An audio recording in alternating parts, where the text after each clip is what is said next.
Hi friends, mixed vegetable తరకారీ మసాలా సాంబారు ఎట్ల మేము చేస్తే సూపర్గా ఉంటుంది. ఫస్ట్ అనపబ్యాళ్ళు, ఎందుకంటే ఇది నుగ్గకాయ సాంబార్ కాబట్టి అనపబ్యాళ్ళు వేస్తే బాగుంటుంది.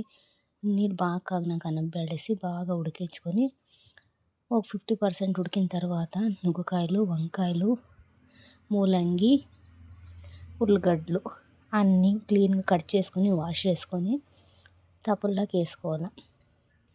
ఆ తప్పుల్లో కొంచెం ఉడికే అంచుకి మసాలా రెడీ చేసుకోవాలి. మసాలాకి కొబ్బరి, కొంచెం ఉడికిన బ్యాళ్ళు, కొత్తిమీర, ధనియాల పొడి, చెక్క, లవంగము, చింతకాయ, తెల్లపాయలు, ఒట్టిమిరపకాయలు రుబ్బిండేది.